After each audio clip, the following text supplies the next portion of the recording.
미국의 소프트웨어 개발자 브라이언 존슨은 10대 시절의 몸으로 돌아가기 위해 매년 25억 원을 투자한다고 합니다.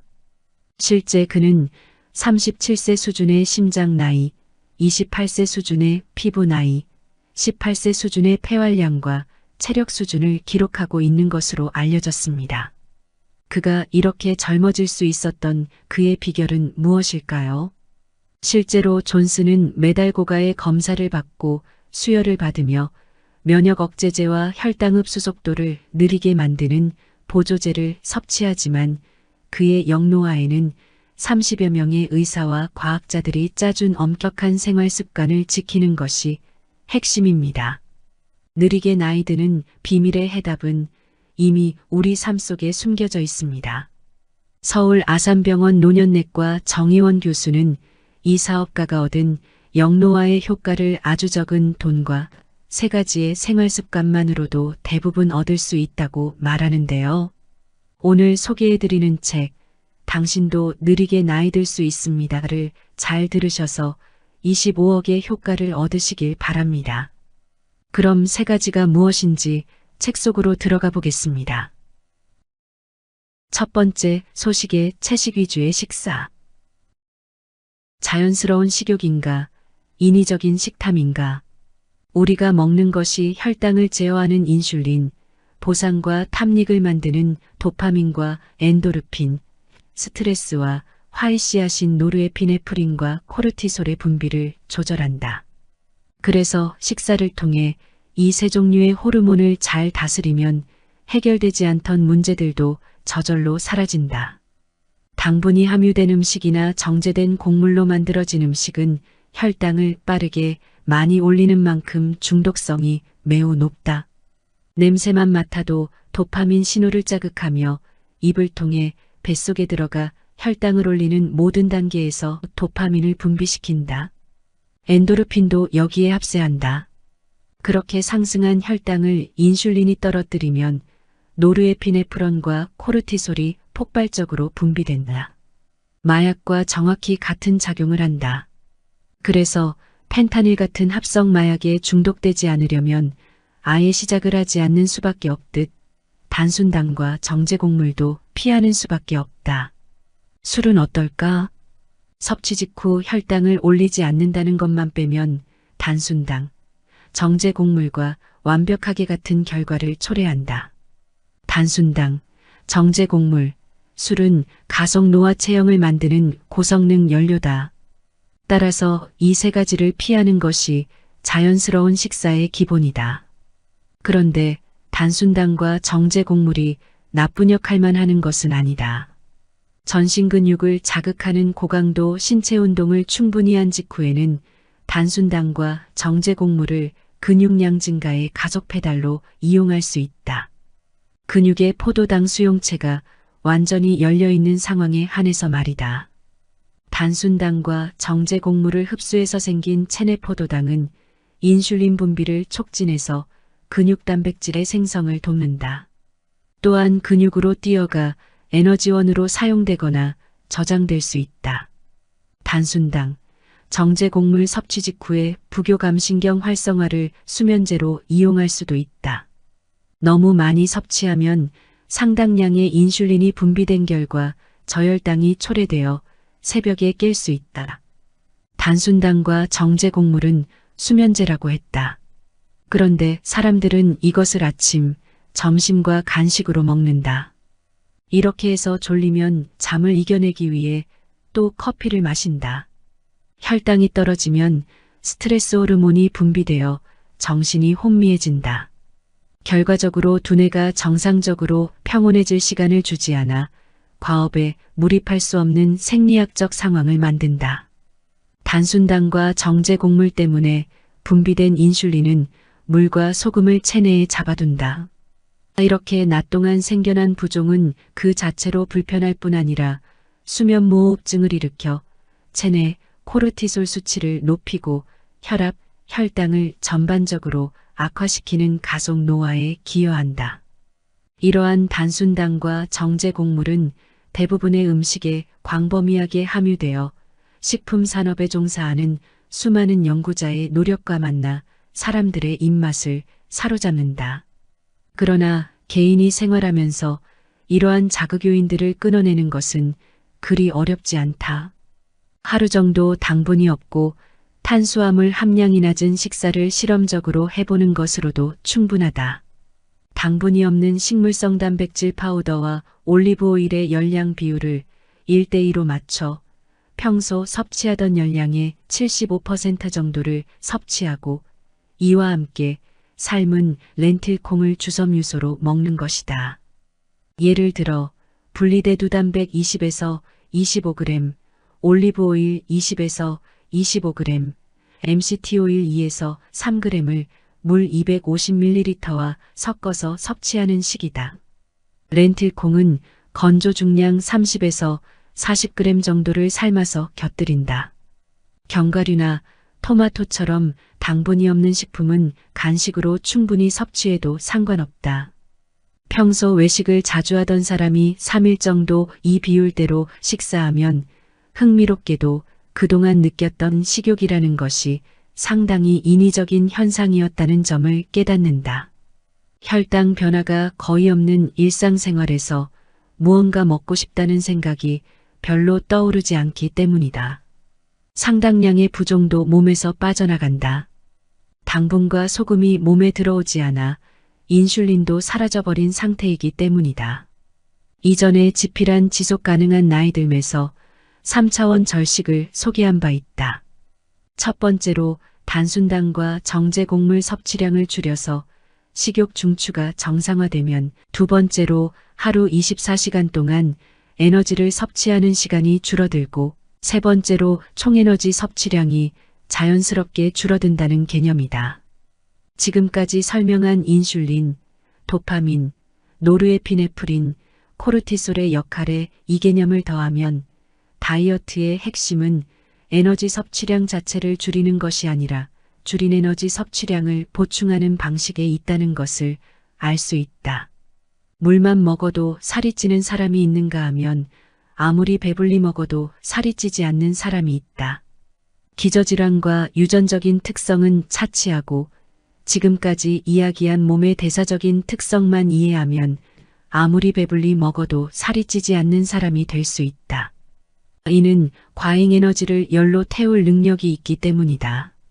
그래서 칼로리 섭취는 자연 상태에서 20에서 25%만 줄인 약간의 절식을 통해 단순당 섭취는 자제하고 충분한 신체 활동으로 근육량을 늘리며 인슐린 저항성을 개선하고 복부지방과 만성염증이 줄어든 상태에서는 웬만큼 음식을 먹어도 과잉 에너지가 열로 타버린다.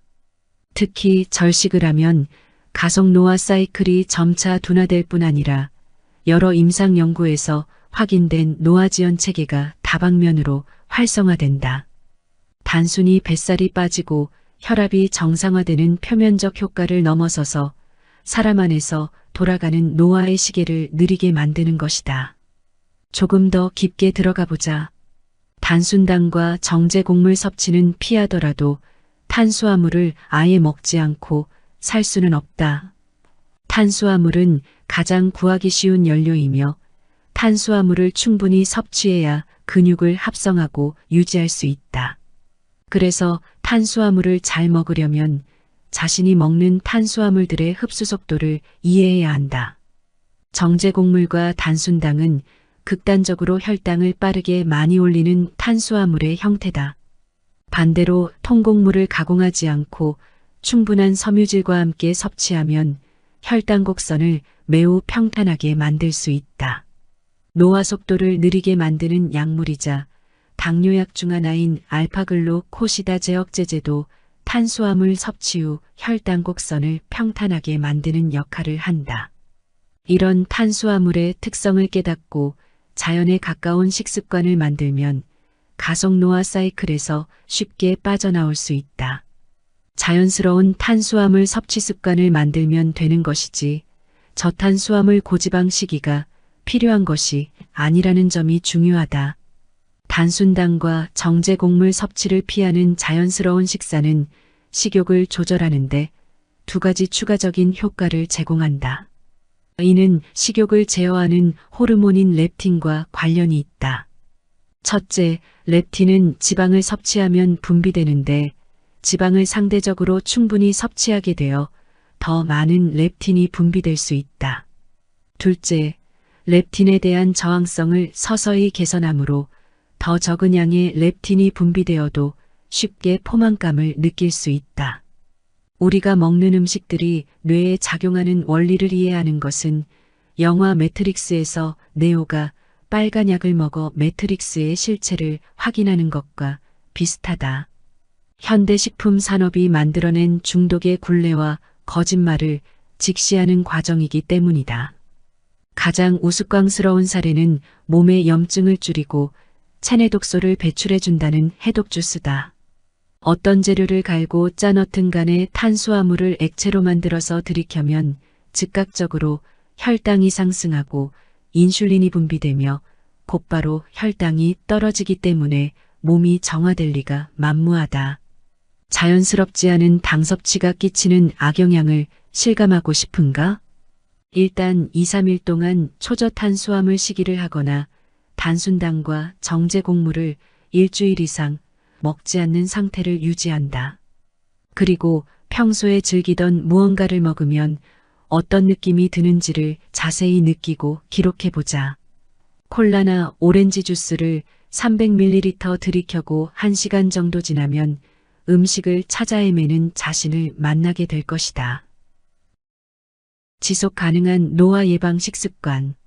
이처럼 영양에 대해 깊이 이해하고 자연스러운 식사를 하면 신기하게도 여러 가지 연구를 통해 노화에 따른 인지기능 저하를 예방할 수 있다고 밝혀진 식습관을 따라가게 된다. 일명 머리가 좋아지는 식단이다. MIND 식단이 가장 효과적이다. 이는 여러 만성질환을 예방하는 효과가 있다고 알려진 지중해 식단과 고혈압을 예방하는 DASH 식단의 요소를 합친 것이다. 이 식단에서는 녹색 채소를 비롯한 모든 채소, 견과류, 산딸기류 열매, 올리브오일, 통곡물, 콩류, 가금류, 생선 등의 섭취를 특히 강조한다. 와인은 하루 한 잔까지만 마실 것을 권고하며 당분이나 정제 곡물, 패스트푸드, 붉은 고기, 버터나 마가린, 치즈는 절제한다.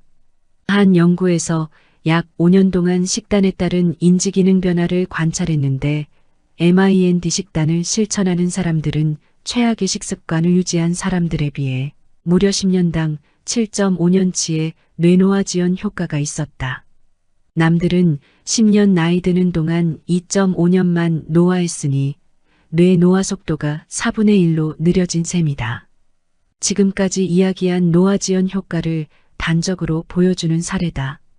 MIND 식단은 한식으로도 그 요소를 대부분 구현할 수 있다. 콩과 채소, 두부를 많이 먹고 올리브 오일을 요리에 충분히 사용하며 소금과 설탕을 최소한으로 사용하고 잡곡과 현미를 충분히 섞어서 밥을 하면 금산첨화다. 안타깝게도 집 밖에서 만나는 음식들은 MIND 식단과 정반대의 특성을 가진 경우가 많다. 어쩔 수 없이 일상에서 바깥 음식을 주로 먹어야 하는 상황이라면 하루 한 끼 정도는 앞서 언급한 올리브오일과 분리대두단백 또는 완두단백 등 쉐이크를 마시거나 올리브오일을 듬뿍 뿌린 샐러드로 끼니를 만들어 보는 것도 방법이다.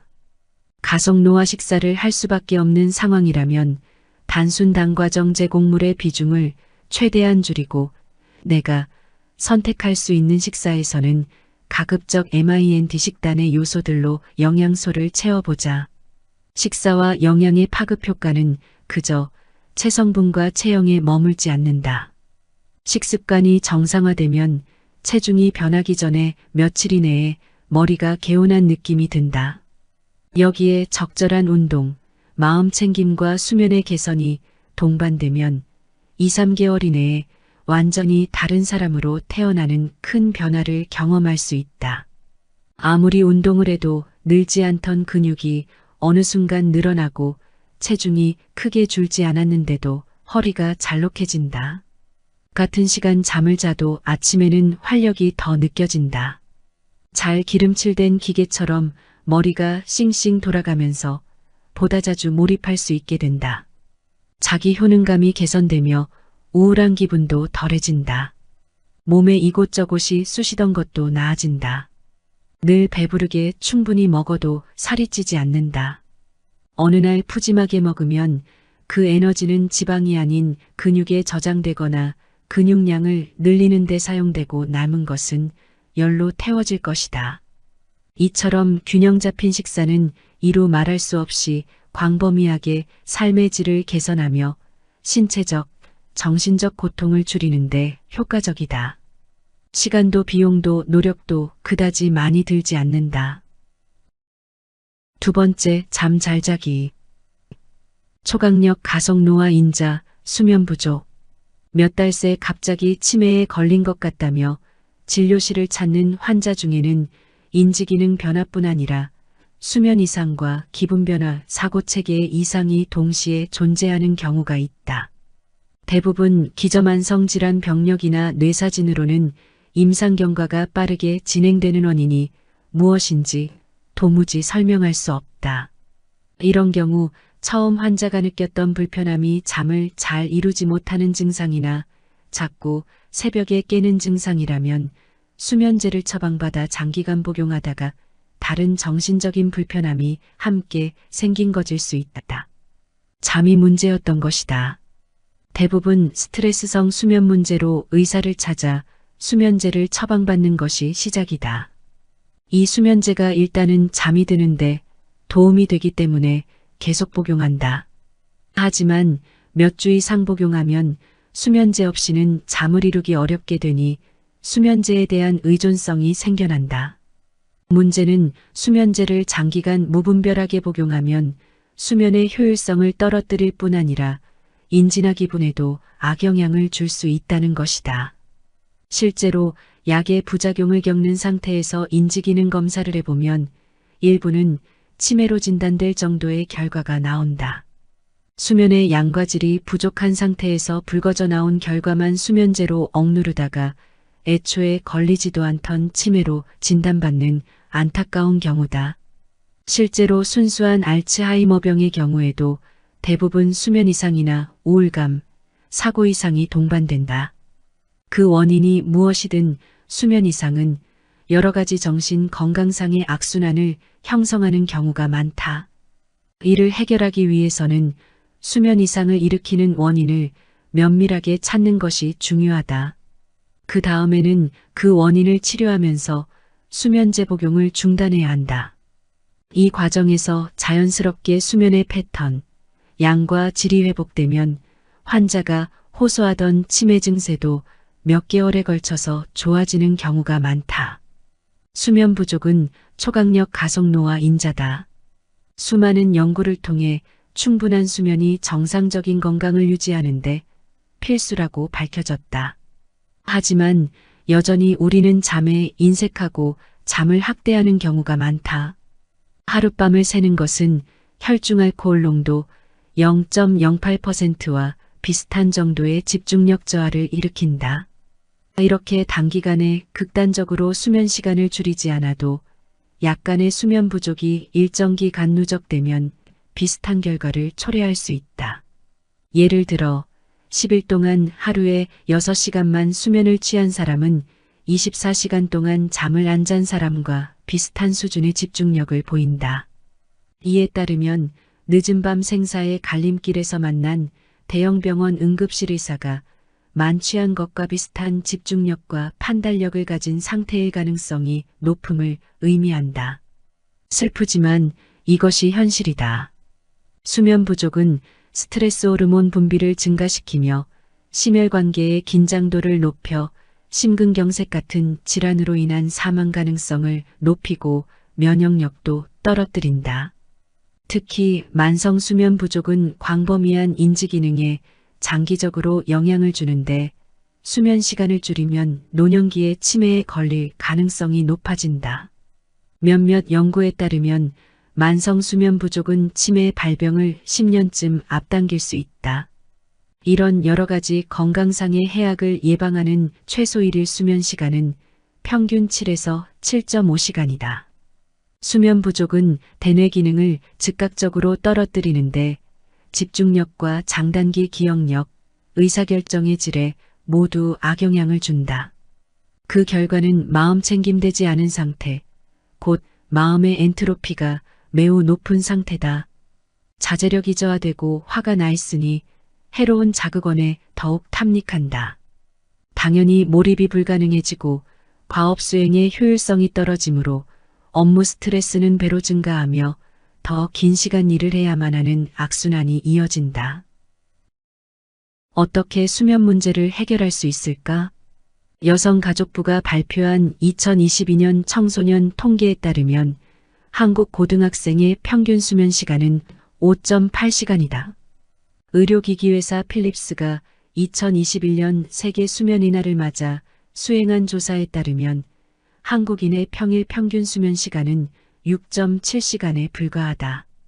2016년 OECD 통계에서 제시된 회원국 평균 수면 시간인 8시간 22분보다 현저히 짧고 한국 평균 수면 시간 7시간 51분에 비해서도 많이 부족하다. 이러한 현실의 이면에는 굉장히 놀라운 사회 문화적 믿음이 있다. 바로 어리석게도 잠을 덜 자는 사람이 더 근면하고 우수하다는 생각이다. 의과대학을 다니던 시절 시험 전날 밤이면 밤을 새는 것은 당연한 일이었다. 병원에서는 밤늦게까지 일한 후 새벽까지 술을 마시다가 병원에 들어와 잠깐 눈을 붙이고 이른 아침에 집담회를 준비하다가 곧바로 수술장에 들어가고 이어서 바로 외래 진료를 하는 사람이 근면하다는 평가를 받는다. 보고서나 연구계획서를 작성하느라 며칠 밤을 꼬박 세웠다는 이야기를 자랑스럽게 하는 사람도 여전히 많다. 이러한 수면 이상은 어디서부터 치료를 시작해야 할까? 먼저 스스로 적절한 수면 의향을 확보하고 있는지를 확인하고 생활을 바로잡아야 한다. 수면 시간이 절대적으로 부족하면 아무것도 바꿀 수 없다. 예컨대 아무리 잘 짜여진 운동 프로그램을 수행하더라도 근육량이 제대로 늘어나지 않고 기능이 향상되지 않으며 아무리 몸에 좋다는 음식을 먹어도 인슐린 저항성은 개선되지 않는다. 수면을 충분히 취한 다음이라면 카페인이나 그 밖의 각성제가 없어도 정상적으로 집중하고 일상생활이 가능할 것이다. 하루 종일 커피를 마시면서 각성 상태를 유지해야 한다면 수면의 양과 질에 문제가 있는 것이다. 언제 자고 깨는지를 기록하는 것도 좋다. 나는 스마트폰을 이용해서 평소 수면 시간이 5시간 50분 정도에 불과하다는 사실을 확인하고 깜짝 놀랐다. 7시간을 자는 사람에 비해 치매에 걸릴 확률을 25% 가까이 높이고 있는 셈이었다. 그러니 집중력이나 창의력이 정상적일 리가 없었다. 수면 부족을 확인했다면 수면을 보충해야 한다. 도저히 수면 시간을 늘리기 어려운 환경이라면 쪽잠 시간을 마련하는 것도 차선책으로 생각해 볼 수 있다. 근본적으로는 평일에 정상적인 수면 시간을 회복하는 것이 급선무다. 평일 수면 부족과 그 해악은 절대 주말에 몰아서 자는 방법으로 해소되지 않는다. 수면의 질을 높이는 방법도 생각해 봐야 한다. 수면의 질이 좋아진다고 광고하는 비싼 매트리스나 침구를 구입하는 것으로는 문제가 해결되지 않는다. 수면제는 입면 시간을 아주 약간 줄여주지만 수면 시간에 일어나는 뇌의 생화학적, 생리학적 회복과 깨어있는 동안에 벌어진 모든 정신작용을 통합하는 고위 정신기능 활동을 방해한다. 특히 수면제와 술은 렘수면을 방해한다. 꿈을 꾸는 수면인 렘수면과 꿈을 꾸지 않는 비렘수면의 비중이 수면 후반부에는 렘수면의 비중이 더 높다. 어느 하나도 부족해서는 안 되며 특히 렘수면이 소실되면 인지기능이 나빠진다. 수면제와 술은 폐쇄성 수면 무호흡증도 심화한다. 가속노화 생활 습관 때문에 몸이 비대해지고 평소 다리에 부기도 있는 상태라면 문제가 더 심각해진다. 이런 상황에서는 8시간을 자도 집중력이 떨어지고 하루 종일 졸린 느낌이 든다. 수면다원 검사를 받고 필요하다면 양압기를 처방받는 것도 좋은 방법이다. 하지만 운동과 식사 등 생활습관 전반을 개선하려는 노력이 선행되거나 병행되어야 한다. 정신활동과 신체활동의 심각한 불균형을 개선하는 노력이 먼저라는 것이다. 신체활동량을 늘리고 규칙적인 운동을 생활습관에 추가하는 것만으로도 빨리 그리고 깊이 잘 수 있다. 이른 아침과 대낮에 외부 활동을 하면서 햇빛을 많이 쬐면 낮에 덜 졸리고 밤중 적절한 시간에 자연산 수면제인 멜라토닌이 분비된다. 많이들 알고 있듯이 밤에 스마트 기기를 사용하면 멜라토닌 분비가 억제되어 잠에 들기 어려우므로 이 역시 피해야 한다. 낮에 업무의 생산성을 쥐어짜기 위해 게다가 부족하고 질 나쁜 잠의 여파를 만회하려고 카페인이나 다른 각성제를 들이붓는 것은 그만두어야 한다. 정비가 되지 않아서 효율과 출력이 떨어진 자동차 엔진에 더 많은 연료와 공기를 집어넣어 과부하를 일으키는 격이니까 수면과 관련된 생활 습관을 기록해보고 낮에 섭취한 카페인이 잠드는데 얼마나 영향을 끼치는지 확인해보자. 이를 자세히 살펴보면 생각보다 적은 양의 카페인이 꽤 오랜 시간 잠드는 것을 방해한다는 사실을 알 수 있다. 잠은 삶의 모든 것과 연결되어 있다. 수면의 양과 질이 불충분하면 몸과 마음의 건강이 고장나기 시작하는 것은 물론 도달하고자 하는 삶의 목표에서도 점점 멀어질 수밖에 없다. 잠을 줄여서 무언가를 성취하겠다는 삶의 목표 설정 자체가 잘못된 것이며 사당오락은 애초에 거짓말이다. 내재 역량을 다면적으로 끌어올리기 위해서는 7시간이 되었든 8시간이 되었든 자신에게 가장 적절한 수면 시간을 찾아서 반드시 사수해야 한다. 잠을 줄이지 않으면 할 수 없는 과업은 애초에 하지 말아야 하는 무리한 것이다. 당신이 꿈꾸는 그 목표는 오히려 잠을 1시간 더 잘 때 달성할 가능성이 높다. 세 번째, 근력운동. 근력운동은 무척 저평가되어 있다. 여러 매체에서 비교적 덜 강조하고 따분하고 아플 것 같아 보이기 때문에 많은 사람이 웬만해서는 근력운동을 하지 않는다. 중년 이후에는 주변에 부상당한 사람들 이야기를 들으면서 잘못 운동하면 몸이 망가진다는 선입견을 갖는다. 젊은 여성들의 경우 오히려 체성분이 근육 위주가 되면 하체가 더 보기 좋아지는데도 다리가 굵어질 것 같다는 잘못된 생각 때문에 근육이 늘어나는 것을 두려워한다. 비만이 만연한 미국에서 많은 연구와 통상적인 운동 지침이 나오기 때문에 미국 실정에 맞춰 살 빼는 방향으로 운동을 권고하는 것도 영향이 있다. 이런 잘못된 통념들에 가속노화 생활 습관이 더해지니 전 국민이 근감소증을 향해 다름질치고 있다. 한국인은 비만이라도 표준 체중과 체형에 가깝다. 그중 특히 젊은 여성 중에는 체중은 정상 미만이지만 근육이 압도적으로 부족해 모든 에너지가 피하와 내장지방, 지방간과 근내지방을 만들어버리는 경우가 흔하다. 따라서 한국에서는 근력운동을 강조해야 한다.